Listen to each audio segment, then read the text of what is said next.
introduction, but we're delighted this month to welcome Paul Abdulwadud Sutherland, um, who is in Lincolnshire. Is that right? Yes. Market Raisin.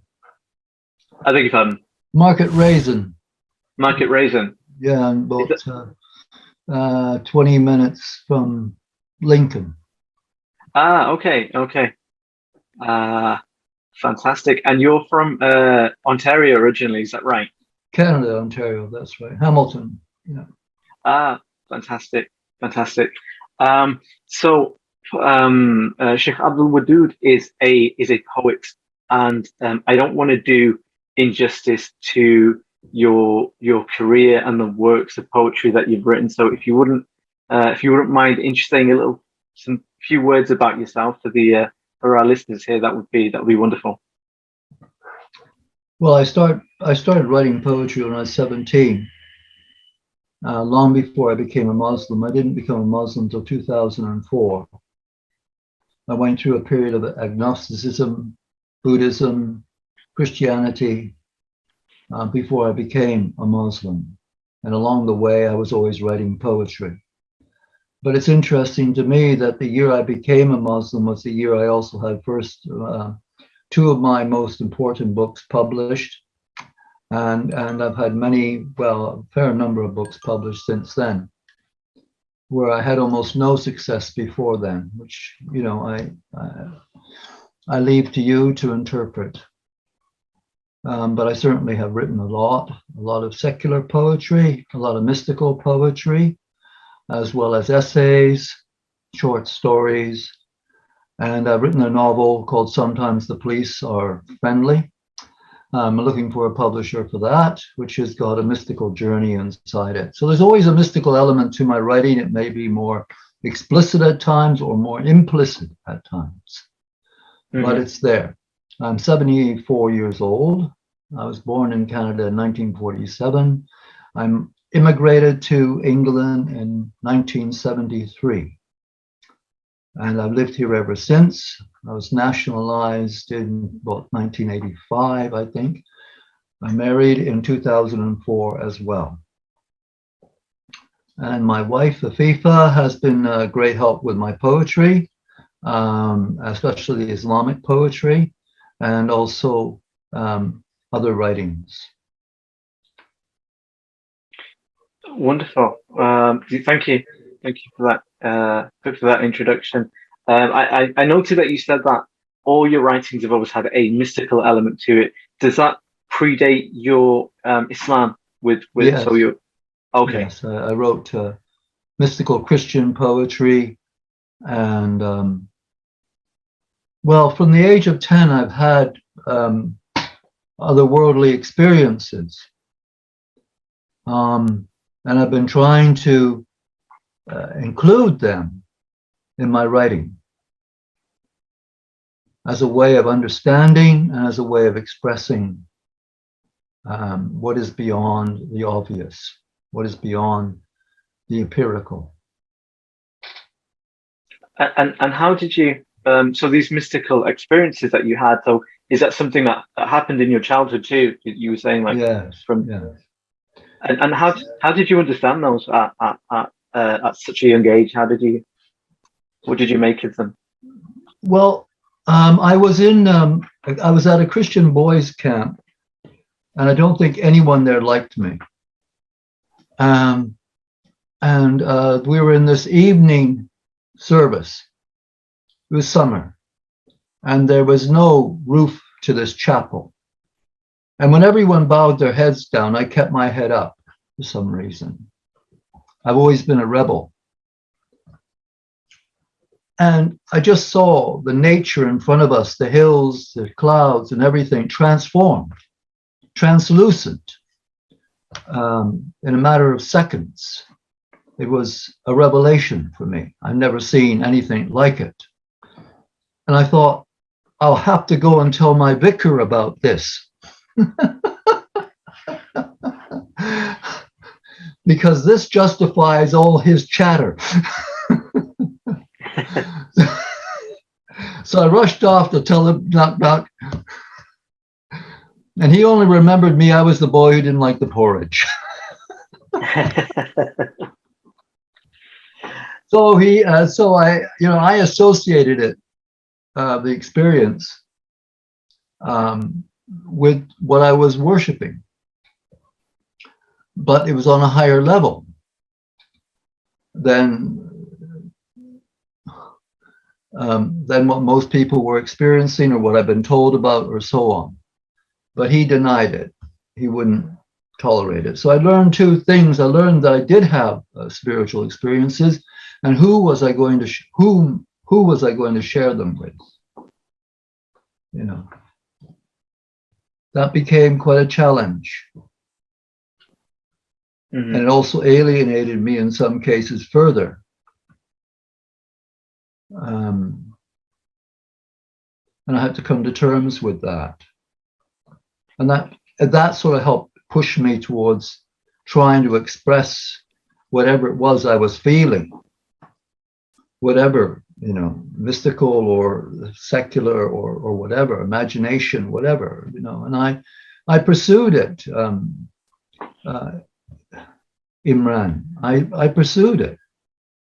I would go out into the woods, I'd go out into the snow and just watch the moon set or the sun rise. I would sit there for hours just watching, feeling I must become receptive to whatever this is, whatever this mysterious thing is. I have to become receptive to it. I have to make an effort. I can't just depend on it coming to me when it feels like it. I have to go out and meet it, So I worked in a hospital as an intensive care unit, as an orderly. And that was very significant to me, to experience people dying and experience the human condition when people are at its extremities. And that was very touching and inspirational for me. So I did those kind of things. And then I just decided to come to England because my grandparents were born here. And I got on a ship and traveled across the ocean with no intention of coming back to my homeland. And I got off the boat at Tilbury, and I had a rucksack on my back with a pop tent. And I went to the closest woods I could find. The poor man coming in with his dog saw someone in his woods with a tent, and he was quite shocked. And I just started to walk north. I stayed with a few relatives and places and friends, and I just walked north and north till I got to Kendal in the Lake District. And then I met people who were interested in caring for disabled children. I worked for them as a volunteer for about 2.5 years. Mm-hmm. And then disabled adults for about 2.5 years somewhere else in the country. And then I went away to Fair Isle in the North Sea and lived there for 10 months in a hut and wrote and experienced the power of nature, And eventually came back, and I lived in York, and I decided I was going to be a writer. So I went to, I knew I was going to be a writer, but then I thought I better get on with it. And I met people who I could share things with. So that was significant for me. And in the course of your travels, were you also writing during this period?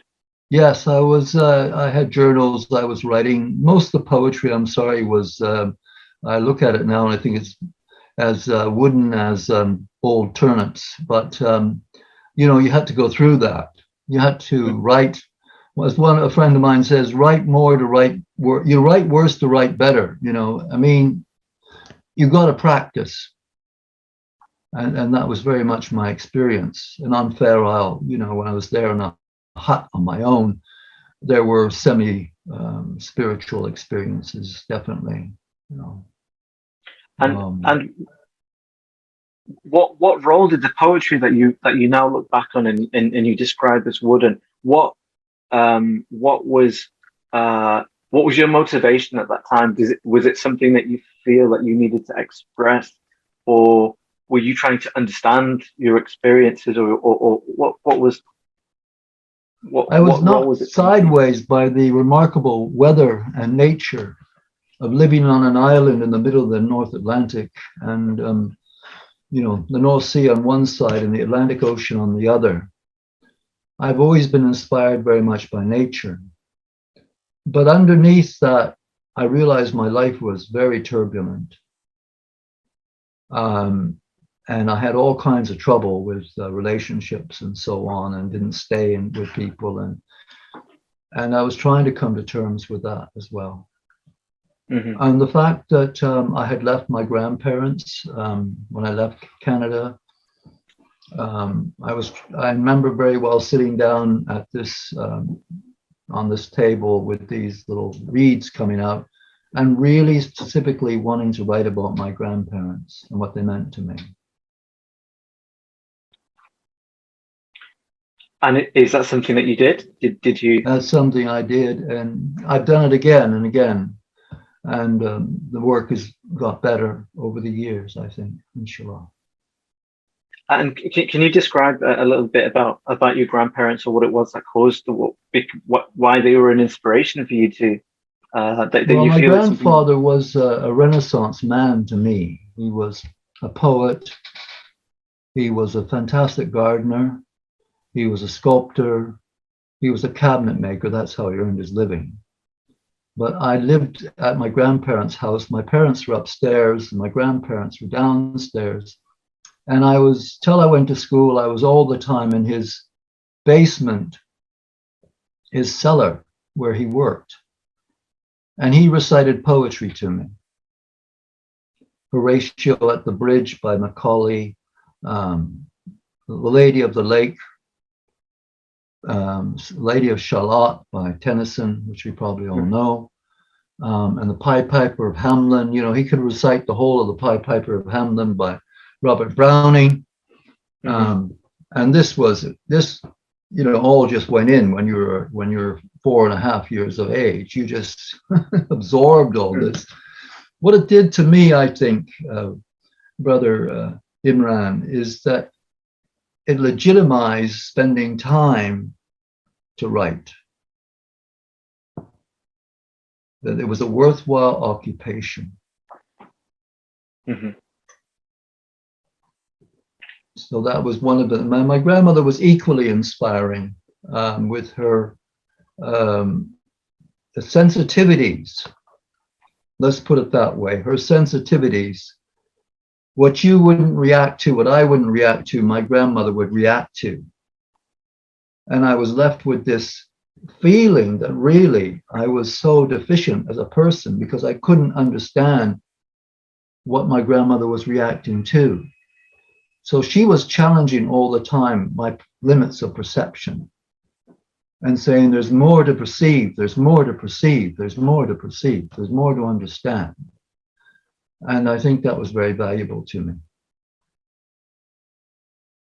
It was interesting as you were describing that. What came to my mind was the idea of poetry in Arabic, and as the Arabic word being shi'r, as you'll be aware, and the idea of shi'r coming from the word for feeling and experience. And so when you were saying words about sensitivity and perception, it instantly just reminded me of the Arabic for it, and so that's really profound. It's really interesting. Well, I think my grandparents instilled in me that there was a possibility of being profound,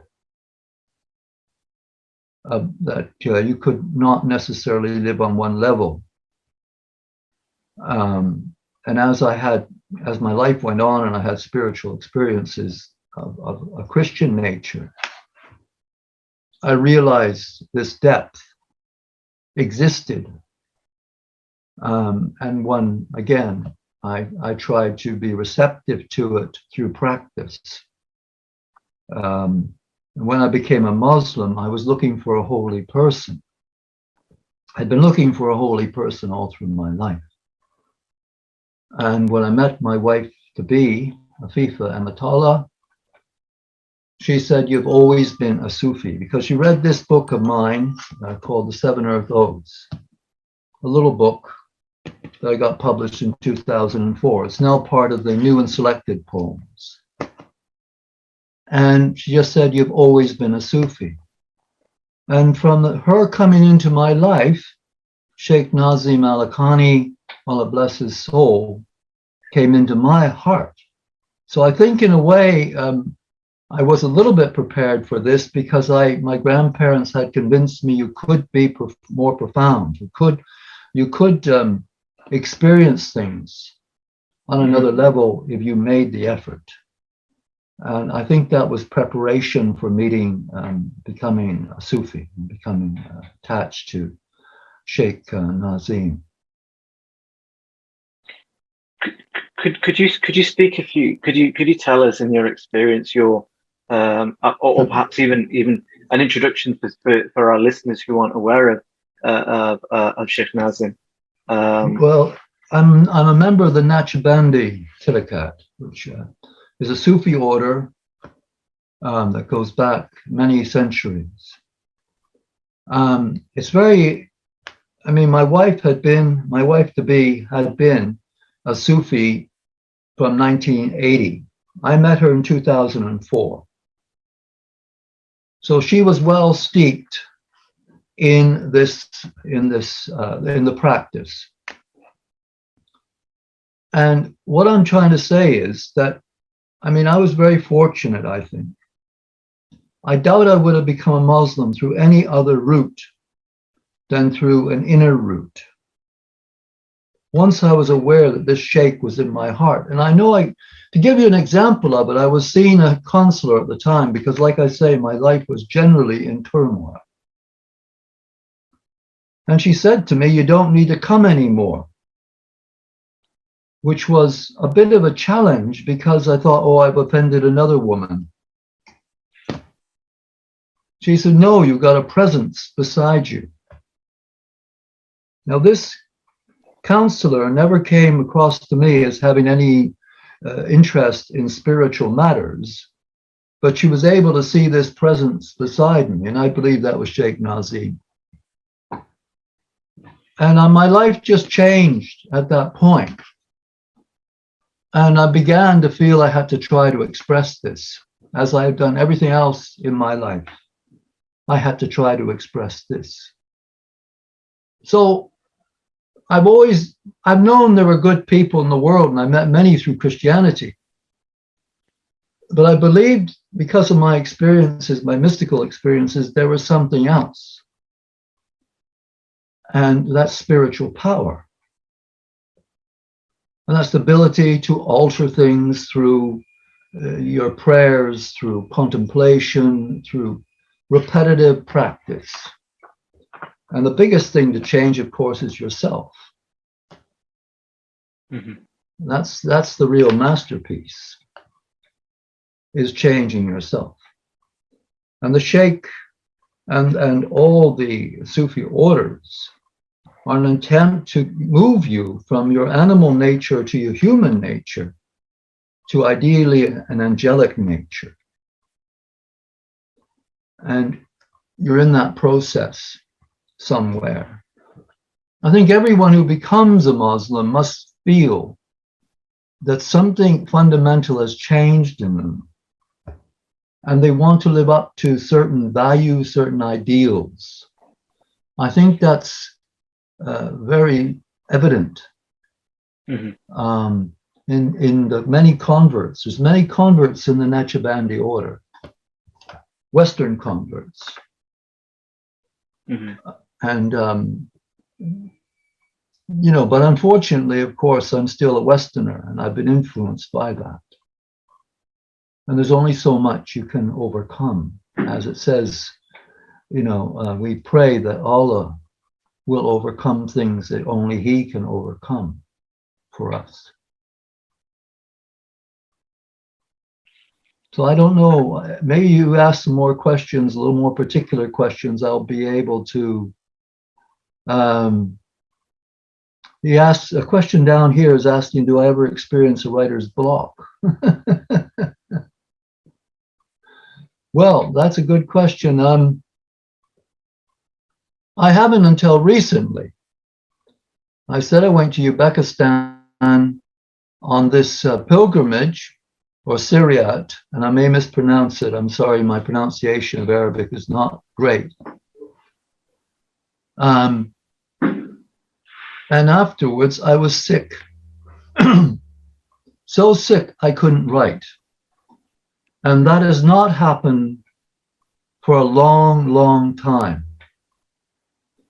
But I didn't really feel that distraught about it, because if everything is from Allah subhanahu wa ta'ala, and this is the highest adab to accept that,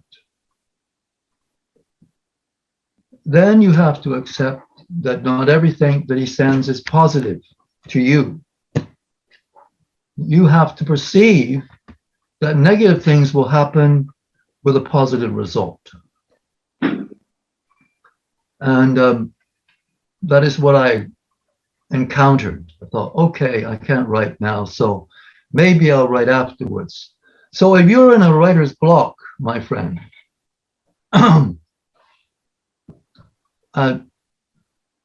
just try to absorb everything around you, observe, observe, observe, and slowly I think you'll come out of it. It's probably a blessing at times to be in a writer's block or in some situation that isn't serving us, so that we realize and keep holding on to our humility, that this universe is far bigger than us.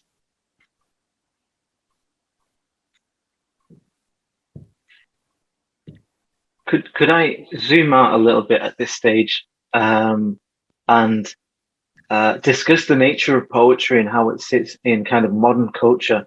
I'm sure in days gone by, poetry, English poetry, was more commonplace. It wasn't necessarily restricted to a particular class or a particular, this is even like a level of education.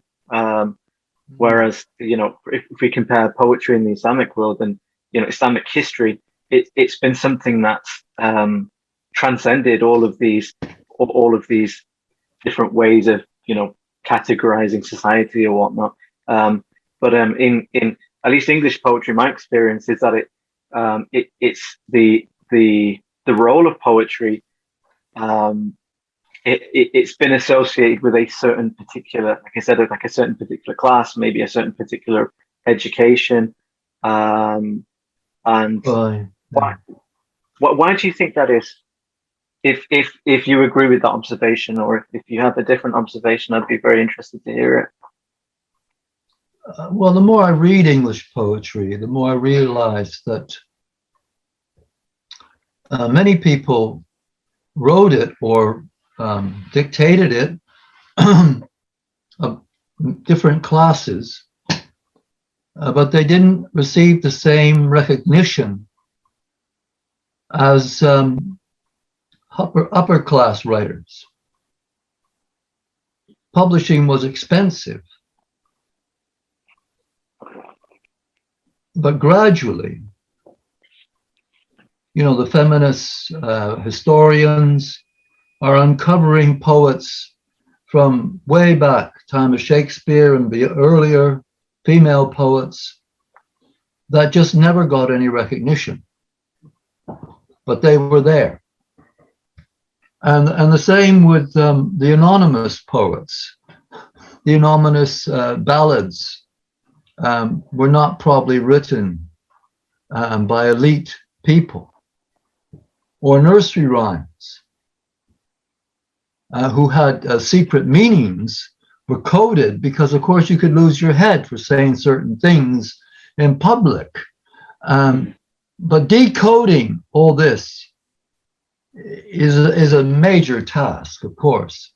But it means that lots of people were writing or speaking poetry that was passed on orally, that we don't know about, that isn't in our fundamental education. That's one of the problems, is just how deeply does ordinary comprehensive education go in trying to get us to understand the diversity and breadth of these poetic expressions.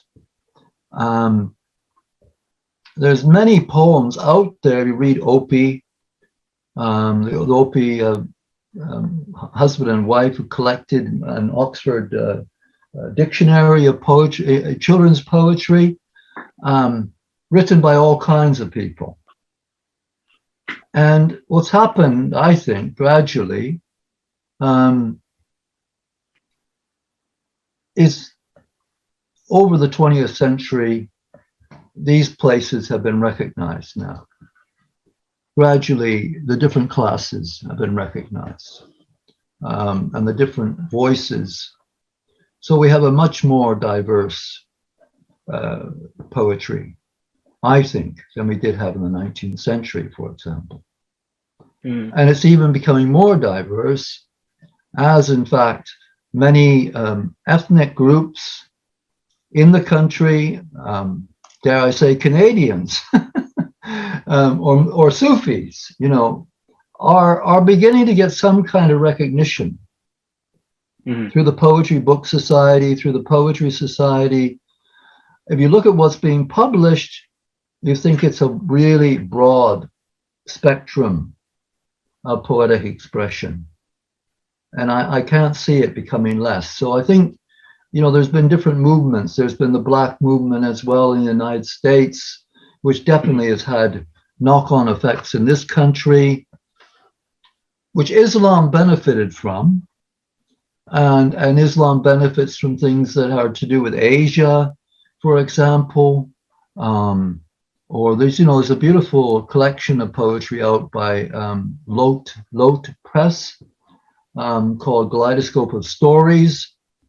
And it's got a vast range of poetry about Islam by English writers.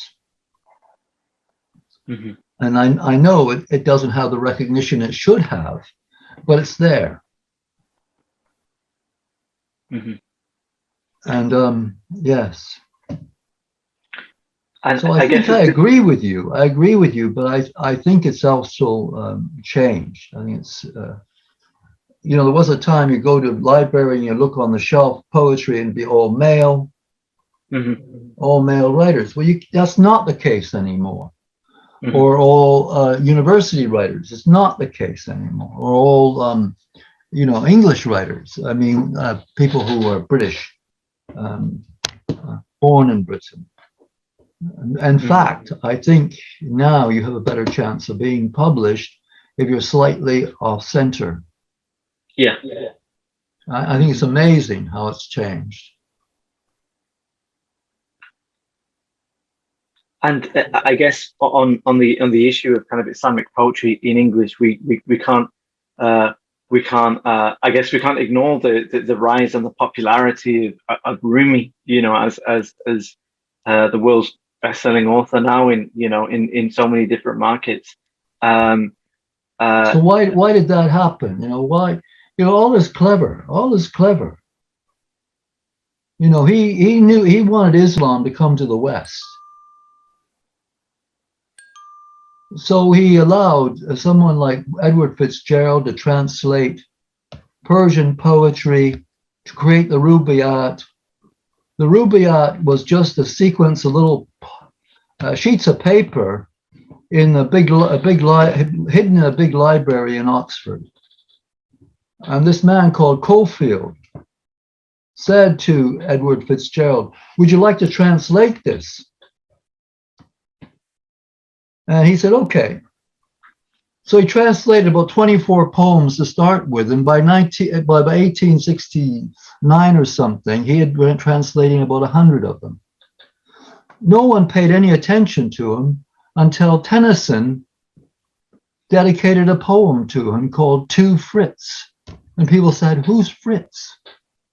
Now that book, the Rubaiyat, when Cofield, as a Christian, saw what Edward Fitzgerald had written, he was horrified. Because this was not Christianity. This was something else. And that book became so popular. And now we have the effect of Rumi. You know?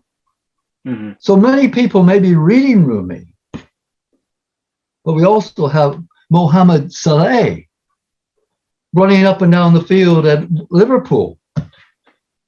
You know, how did he did? He's another spokesperson for Islam, isn't he? Mm-hmm. Mm-hmm. And it's just amazing how these things happen. Here's the crop. You know, the crop isn't going to be interested. These Liverpool supporters are not going to be interested in Rumi. But you put a Muslim on the floor, on the field, who scores remarkable goals.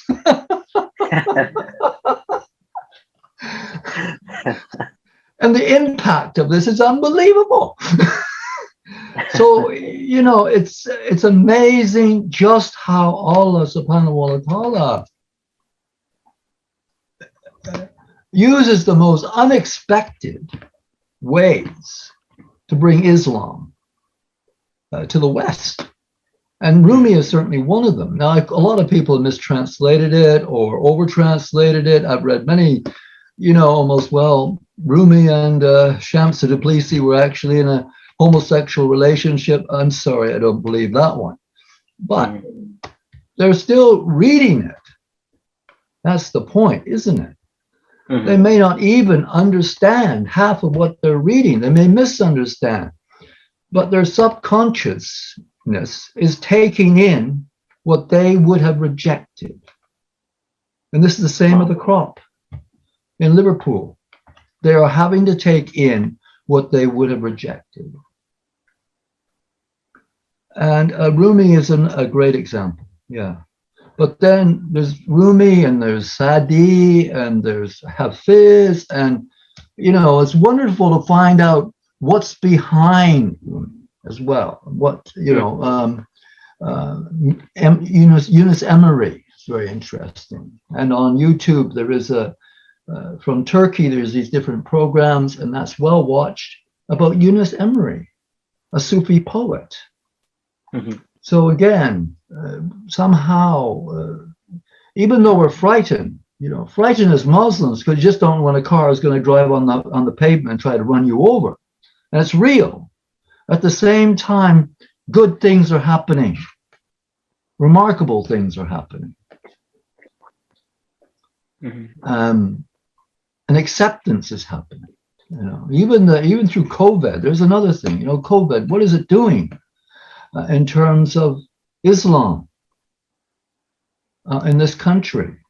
It has made people focus way away from, you know, Al-Qaeda and the terrorists and everything. They haven't focused on them.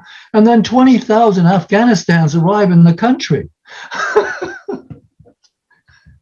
And 99.9% of them are going to be Muslim. It's like, you know, we don't want Islam in England, no. They just can't, you know, they just can't stop it. That's the point, isn't it? It's just way out of reach of anyone stopping it. And I find that fascinating. And someone's got to write the book of how we've gone from 3 or 4 mosques in 1960s to 500 in inside London. You know, someone's got to write that book. That is a greater expansion than the Cistercians in the Middle Ages or the building of monasteries. It's a transformation. It's a revolution, you know.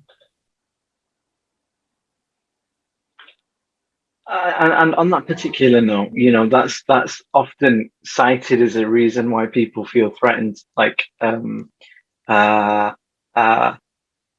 people see these mosques and they feel threatened because they see something of what their country or their identity being threatened.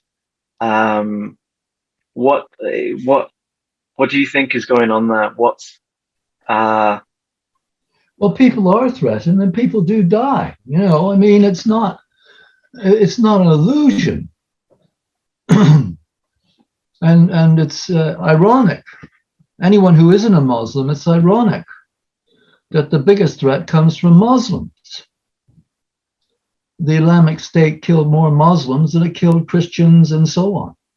Mm-hmm, mm-hmm. And Pakistan had spent, you know, I don't know, 6,000 soldiers trying to control the extremists in that country. What are extremists? I've written about this in an essay called The Muslim Dilemma, because in a way, to try to understand this, I think we have to go back to colonialism and see how oppressed these countries were. And out of that is possibly going to come a violent reaction. And I think it'll take time before, we can really absorb being oppressed for so long by colonialism. And of course, as we see, even in the invasion of Iraq, it's just going to take time for us to absorb this and kind of stop saying they're the enemy, and so on. I'm going to be quite interested to see how the Taliban handle being in government, because I can't think of another jihadist group that's ever been in government. And I wonder if that's going to change them a little bit, modify their attitudes. I don't know. But as a Sufi, we feel again that our sheikh is our guide, and it's important to not lose your protection or your well-being through being over engaged with these political movements or fears, of threats, which come through a politicalization of religion, don't they? I mean, you have good Hindus and you have Hindus that want to kill you. And when you're in India, you feel it. I've been there 3 times since 2014, and every time I went back, it was more and more threatening. This country is much, much better than India, right now. And I think it's important that we understand that. We understand the advantages of our country, and appreciate what we have. At the same time, trying to promote our faith. And not to lose faith. That's that's part of the challenge, not to lose faith when you see these bad things happening to Muslims. Sorry, I saw a question come from Sheikh Bilal there. I didn't see and the that. question. So his question was, have you ever received any negative or any opposition from the Muslim community, particularly with regard to your poetry? Yes, I have, because you put your head above the parapet, as they say. And I went down to Cambridge Muslim College, and it's on YouTube. And I read from my book, Servant of the Loving One, published by Beacon Press. And I had a conversation with Sheikh, Abdul Hakim Murad there. And I got some negative comments made on YouTube. I tell myself the best comment was, it's an abomination. Because there are people who feel that the mysticism of Sufism is anti the strictness of Islam. And it's a conflict that's gone on for probably 1,500 years. So why are we surprised it's still happening, So, I mean, I didn't get any death threats. I didn't get anything like that. Just, I felt a little bit hurt, but I don't really feel threatened by it. And your poetry, just to circle back to something that we were discussing earlier, the poetry that you write now, what does that mean to you, and what role does that play compared to how it did when you were younger, before you Islam, before you knew what to make of these experiences? Well, all the time I've been reading poetry and books and going to events, and I was the chief editor at a literary magazine called Dreamcatcher, which I started. And in each of those stages, I learned. And I feel like now I'm trying to apply what I learned, which is also related to Islam. Mm-hmm. I've written a book called Poems on the Life of the Prophet Muhammad in 2012. And I don't think I could write that book now. And I think this is one of the things that's hard to accept, that inspiration comes and goes. That is from Allah subhanahu wa ta'ala, and He doesn't have to be always giving it to you. But you're not supposed to crash out because that happens. So I see it very much as now it's still my main way of expressing my feelings. So I write a novel, like I said, or short stories or essays. And I see it as a big part of my life.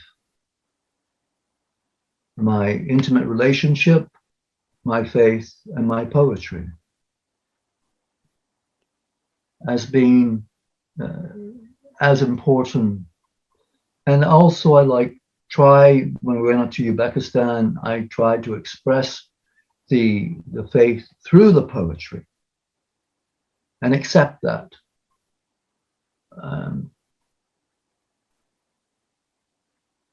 Mm-hmm.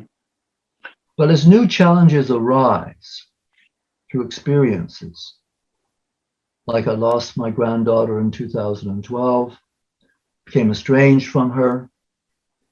And so all children's issues have stung me, if you like, and made me write about them and research them and write about them. The fate of children in family courts, the fate of children as refugees, wandering around Europe, 95,000, says UNICEF. So then this happens. I don't exactly know how, but it happens. And that becomes a focus for me to write about these things, these experiences and these people. How do you represent people? You know, that's been my biggest kind of challenge, is if you're going to write, you're writing about people, how are you going to represent them? Cautiously, compassionately, and not fall into stereotypes. So I feel that process has gone on, and I'm harder on myself what I write. And do you feel that your poetry is, do you feel a responsibility to write?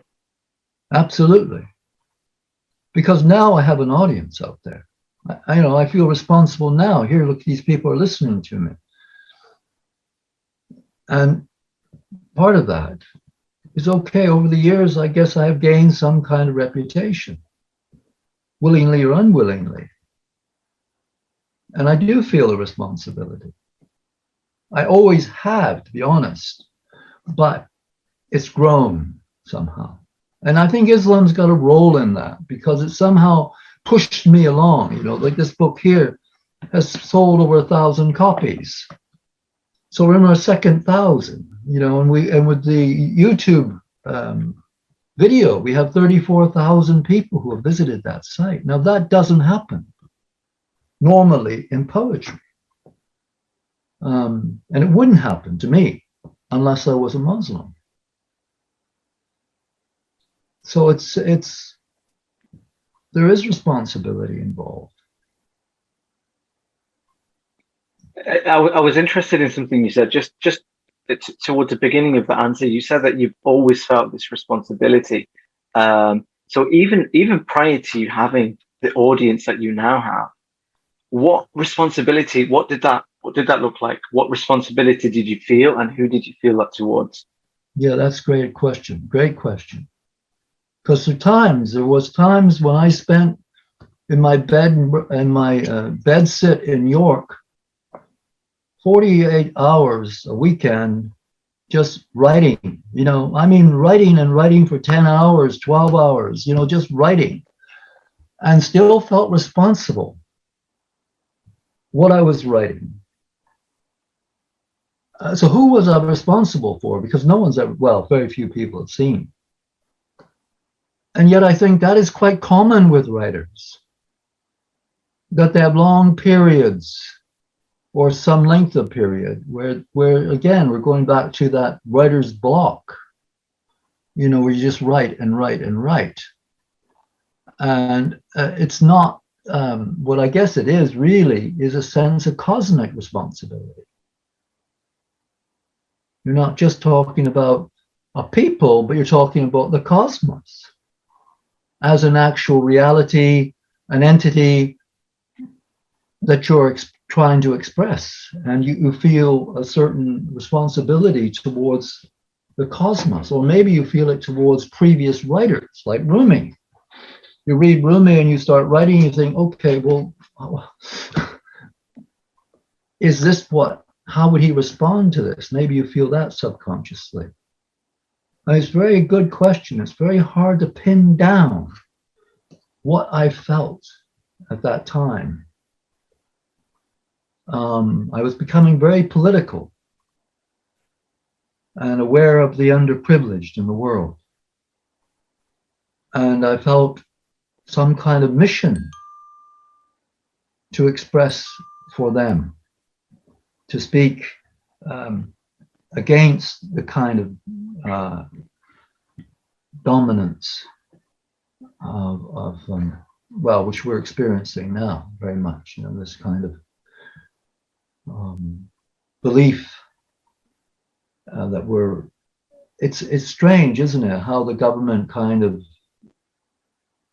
wants everyone to believe they're right. That's what governments want, isn't it? We're right, even when we're wrong. But the radical voice is, you've got to be right. If you're not right, you're wrong. So that I was becoming radicalized politically. And I just felt more and more responsibility towards trying to get that message across. And eventually, I did find people who were willing to listen to me. Isn't it interesting, if you know the story of, some of the great sheikhs that have come to this country, Qibla Alam is one of them, of the Naqshbandi as-Salam. And for years and years, no one visited him. He worked in a factory. No one came.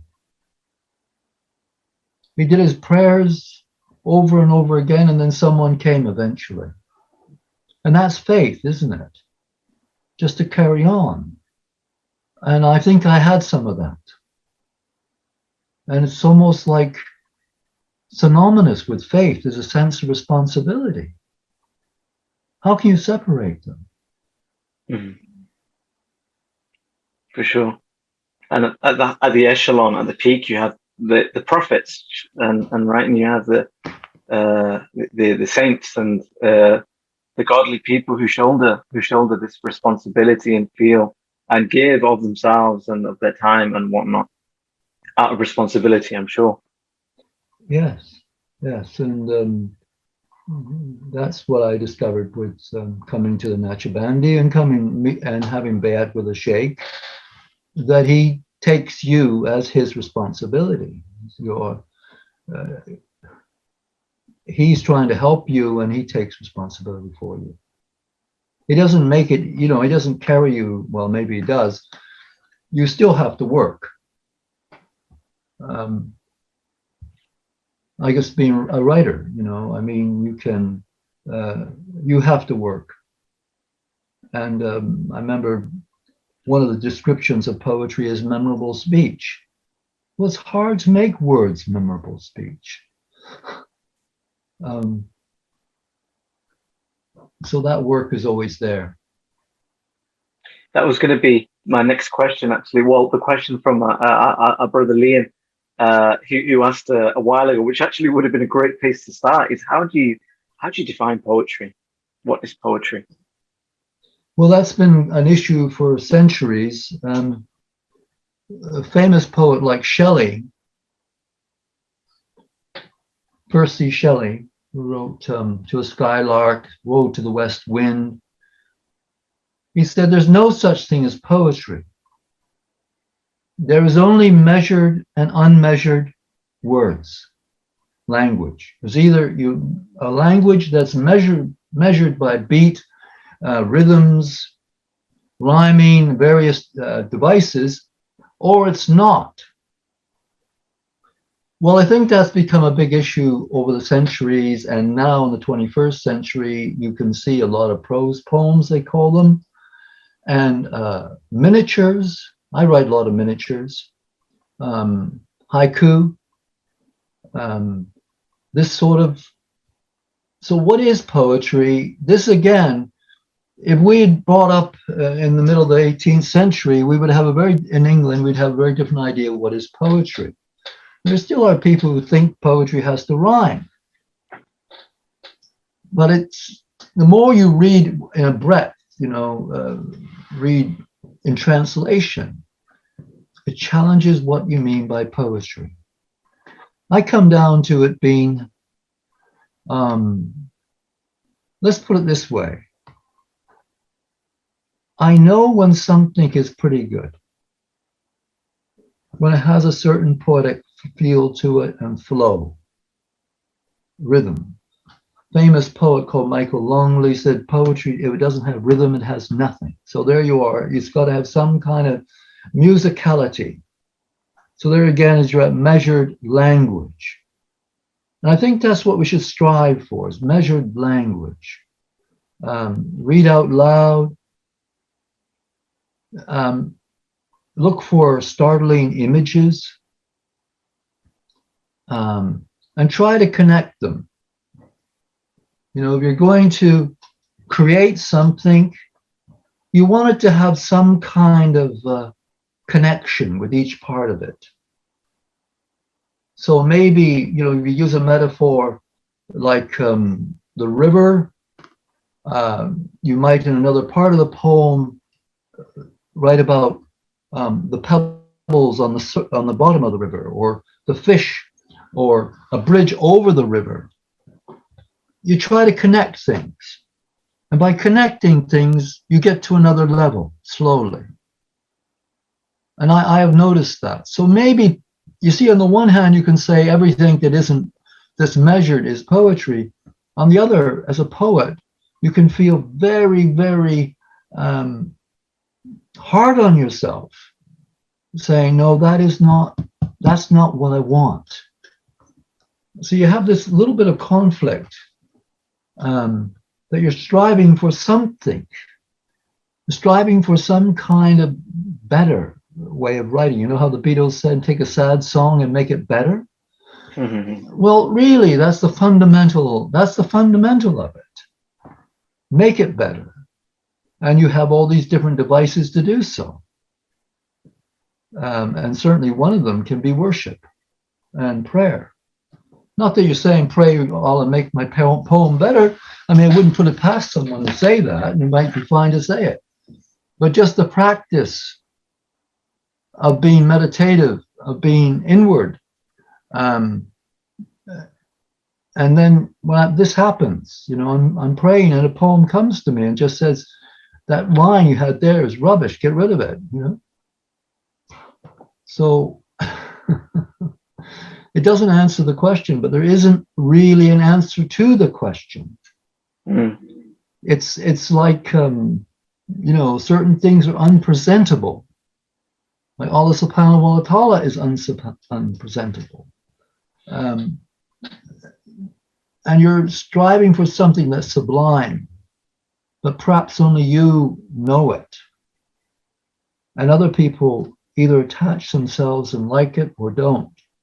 But maybe only you know if you have actually overcome something and that it's now better.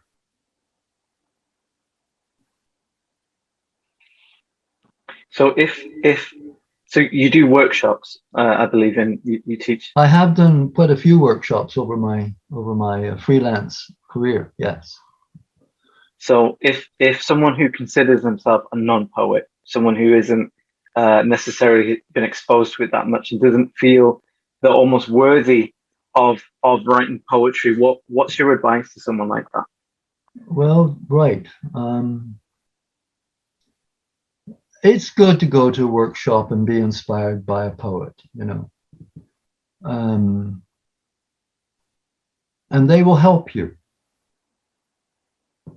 And they will show you that your language is yours. It's unique.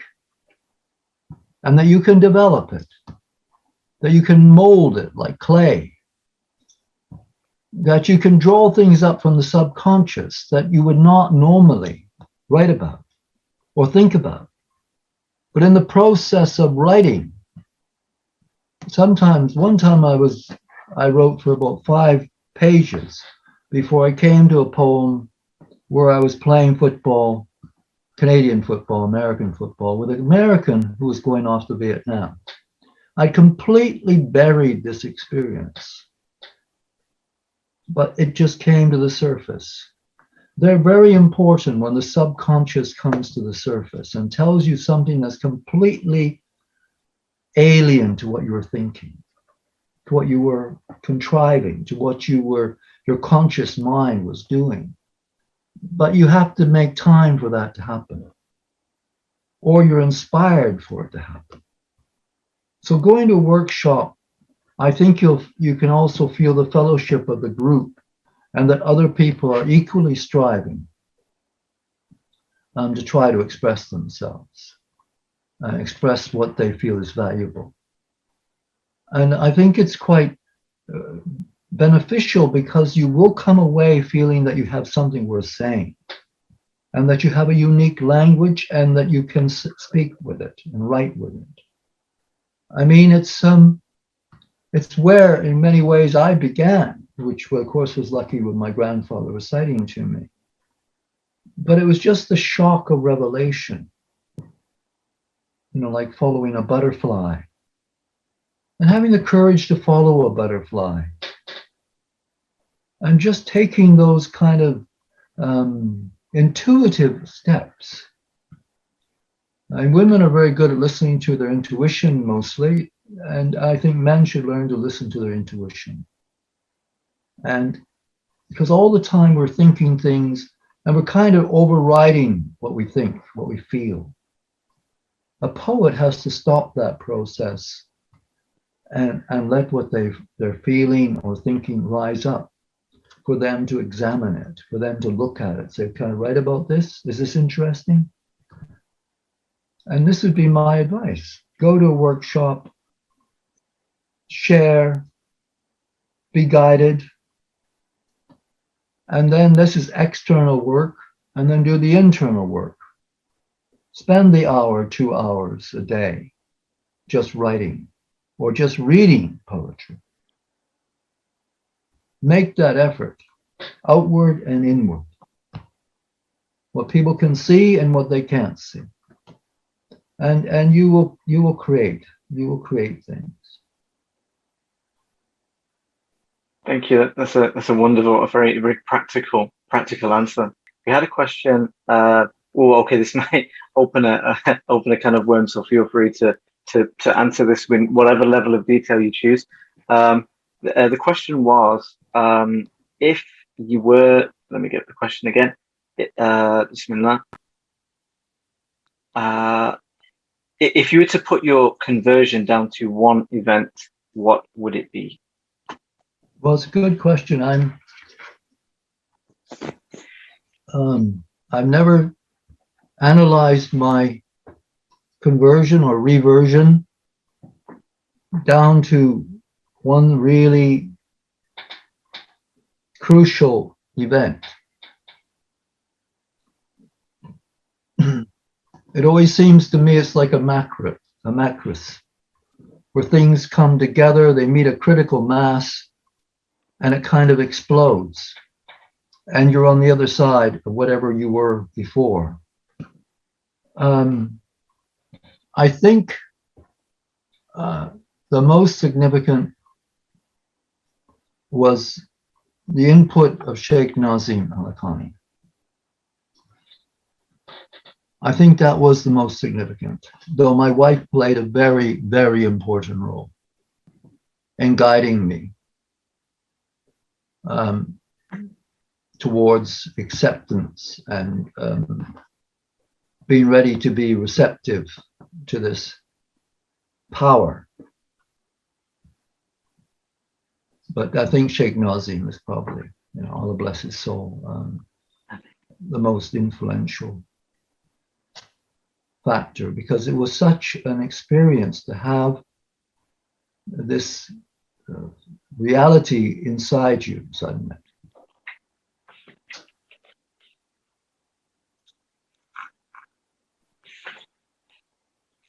Jazakallah khair. I think that's it for the questions. I'm conscious of the time. I apologize to everyone for the slightly delayed start. We've now been going over an hour. I'm sure there's many of the questions and many of the things we can discuss about. But I hope we're blessed with your presence and at the time. And I want to say a huge thank you for giving us this time and sharing for a small part of your incredible story. Well, thank you. And can I just ask you to put the information about these books on your website or wherever other people here, they might be interested in looking at them or even purchasing them. And of course, to support Beacon Press, Jamil Chisti. Yeah, Beacon Press. He's a friend of ours. Yeah, support him. Reading list. Yeah. So we have a section on our website, Sheikh Abdul Wadud. We have a section of recommended reading. So we'll add your books to the poetry section, Okay. and we'll share it with the New Beginnings Telegram room, which is our kind of primary mode of So you it's like a communication. newsletter? You have a kind of newsletter? We do have a mailing. Yeah, we do have a mailing list. We also have a Telegram room, which is basically like WhatsApp. So we've got 100, 150 people in there. Well, I Basically, think anyone. it'd be good if you could, to put that, to put the books on your Telegram would be very helpful. Yeah, inshallah, we will do. We'll also be sharing, with your permission, we'll be sharing this lecture on YouTube too, and we'll also be sharing it, of course, with our community, because I think it would be a wonderful introduction for people who aren't familiar with you to hear a bit about your story, and hopefully with a view to engaging with some of your works, inshallah. Inshallah. A huge thank you once again on behalf of myself and New Beginnings, the organization and the wonderful community that we have here. It's been an incredible, very, very profound experience to just hear your journey. And so interesting. I'm sure there's so many more things that we could have spoken about, but I do hope, inshallah, the future we can discuss more things and perhaps have you on again at some point. Oh, well, thank you very much. I hope I've said some interesting things, inshallah. I will. Only through Allah does anything. There's no virtue in me. It comes through Allah subhanahu wa ta'ala. We have to empty ourselves. This is a big deal. Emptying ourselves and trying to be more and more receptive to what comes in purity, what comes untainted from the sheikhs, from the holy ones that have been sent here to help us. And Muhammad, I think he said that, that no generation or culture will be without these holy ones.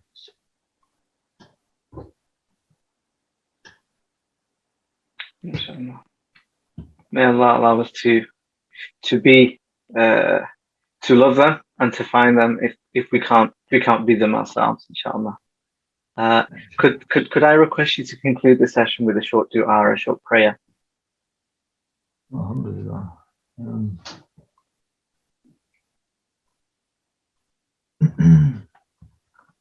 Well, forgive me, but I'm going to depend on my words.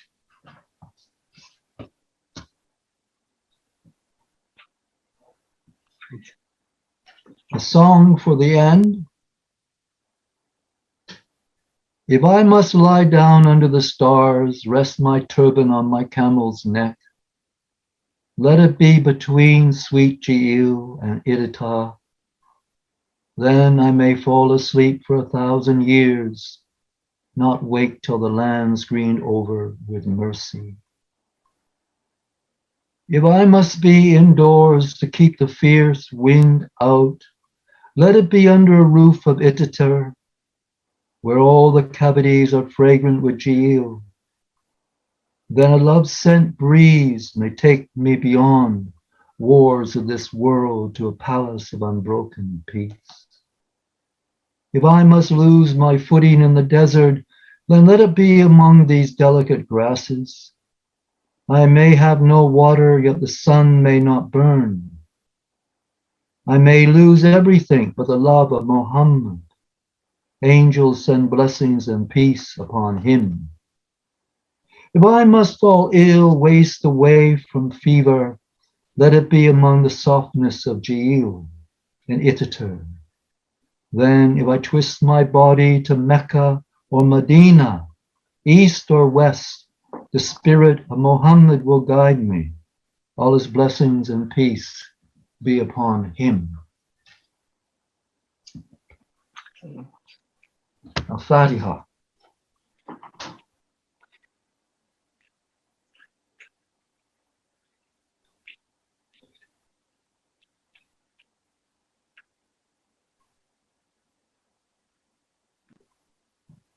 Ameen.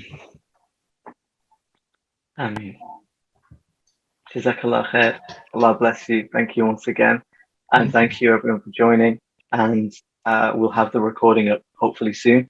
And we'll be sharing a list of your works with our community, along with your newest book is New and Selected Poems. I understand, yeah. Well, the newest one is Servant of the Loving One, but I would like you to have the new and selected poems on the list. It's from Valley Press. Okay. Okay. Yeah. If you want me to send you a list, just send me your email, and I got your email. So if you need a list, I can send them to you. Fantastic. Yeah, that would be brilliant. Then we can forward that directly to the to our mailing list.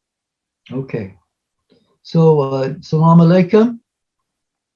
Alaikum salam.